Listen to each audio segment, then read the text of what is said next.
Dearly Devoted Dexter, Chapter 4.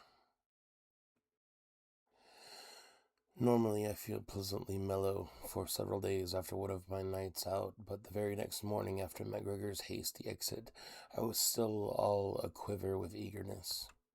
I wanted very badly to find the photographer in red cowboy boots and make a clean sweep of it.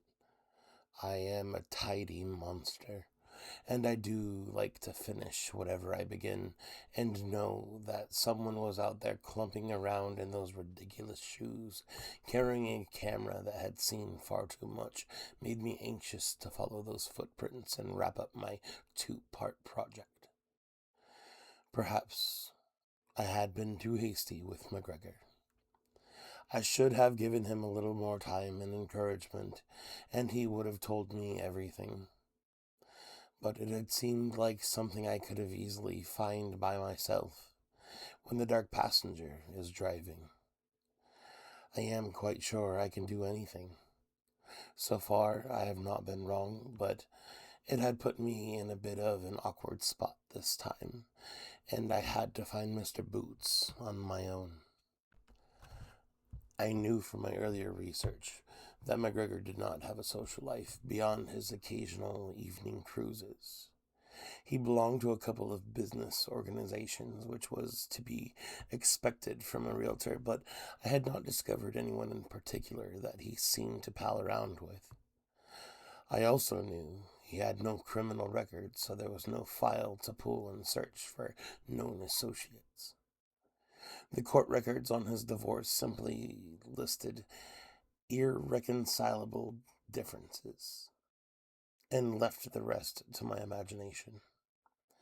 And there I was, stuck. McGregor had been a classic loner, and in all my careful studies of him, I had never seen an indication that he had any friends, companions, dates, mates, or cronies. No poker nights with the boys, no boys at all except for the young ones. No church group, no elks, no neighborhood bar, no weekly square dancing society, which might have explained the boots. No, nothing, except the photographs with those stupid pointed red toes sticking out. So who was Cowboy Bob, and how did I find him? There was really only one place I could go for an answer, and that would have been to be too soon, before someone noticed that McGregor was missing. In the distance, I heard thunder rumble, and I glanced at the wall clock with surprise. Sure enough, it was 2:15, time for the daily afternoon storm. I had moped all the way through my lunch hour, very unlike me. Still, the storm would once again give me a little cover, and I could stop for something to eat on the way back. So with my immediate future neatly and pleasantly planned, I headed out to the parking lot, got into my car, and drove south. The rain had started by the time I got to Matheson Hammock, and so again once I pulled on my spotty, yellow, foul-weathered gear and jogged down the path to McGregor's boat. I picked the lock again, quite easily, and slipped inside the cabin. During my first visit to the boat, I had been looking for signs that McGregor was a pedophile. Now I was trying to find something a little more subtle. Some small clue to the identity of McGregor's photographer friend. Since I had to start somewhere, I went back down to the sleeping area. I opened the drawer with the false bottom and flipped through the pictures again. This time I checked the back as well as the front. Digital photography has made sleuthing a great deal more difficult, and there were no marks of any kind on the pictures, and no empty film packets with traceable serial numbers either. Any clod in the world could simply download the pictures to his hard drive and print them out at will. Even someone with such hideous taste in footgear. It didn't seem fair. Weren't computers supposed to make things easier? I closed the drawers and searched through the rest of the area, but there was nothing that I hadn't seen before. Somewhat discouraged, I went back upstairs to the main cabin. There were several drawers there, too, and I flipped through them. Videotapes, action figures, and the duct tape.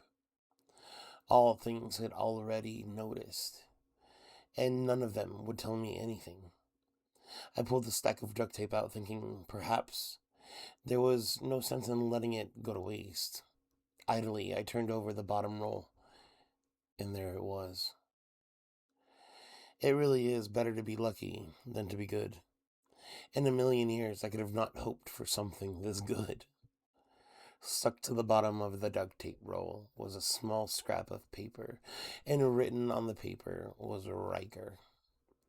And under that, a telephone number.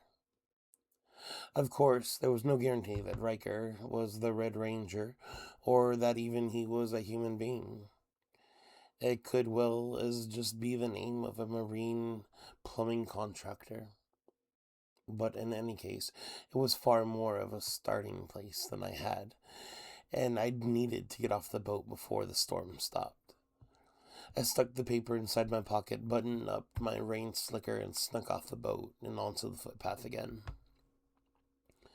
Perhaps I was feeling so happily mellow from the after effects of my evening out with McGregor, but as I drove home I found myself humming a catchy little Philip Glass tune from 1,000 Airplanes on the Roof.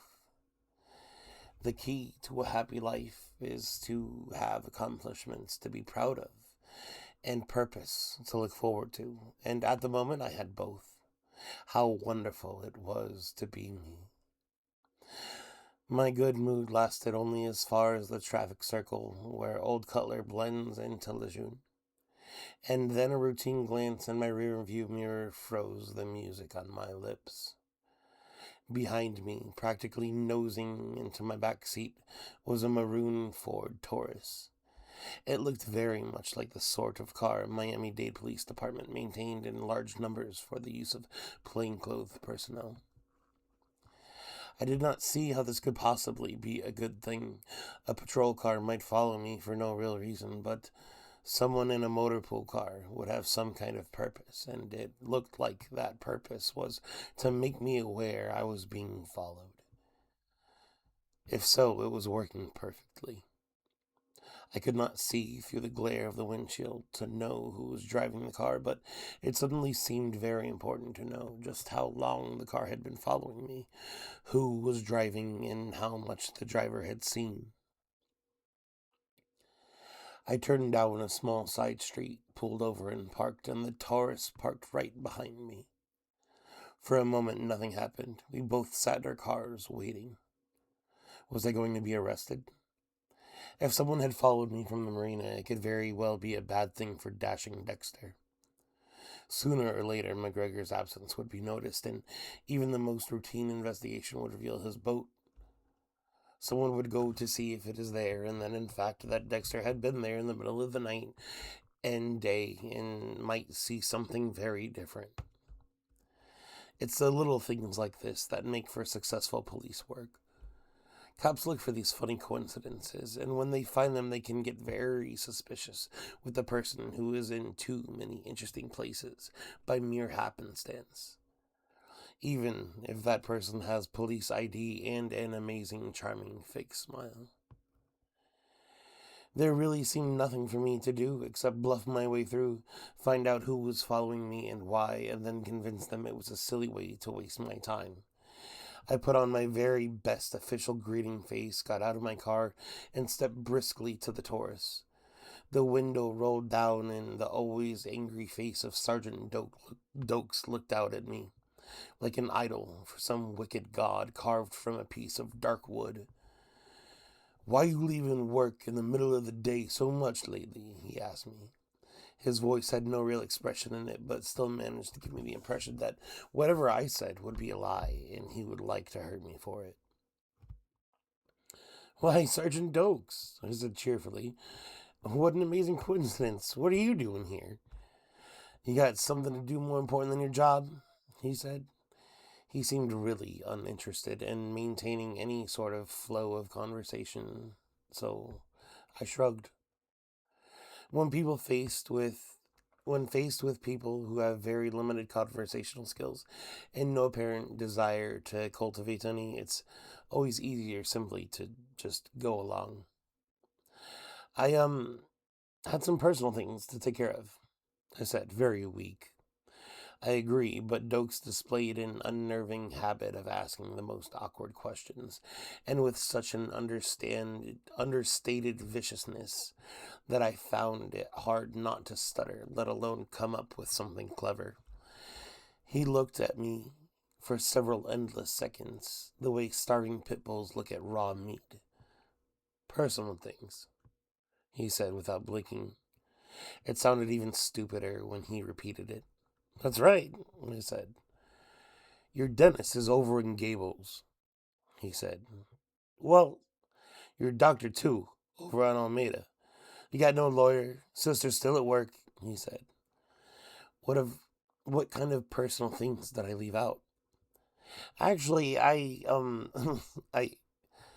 I said, and I was amazed to hear myself stammer, but nothing else came out, and Dokes just looked at me as though he was begging me to make a run for it so he could practice his wing shot. Funny, he said at last. I got personal things to do out here, too. Really? I said, relieved to find my mouth was once again capable of forming human speech. And what would that be, Sergeant? It was the first time I had ever seen him smile, and I have to say that I would have greatly preferred it if he had simply jumped out of the car and bitten me. I'm watching you, he said. He gave me a moment to admire the high gloss of his teeth, and then the window rolled up, and he vanished behind the tinted glass like the Cheshire Cat.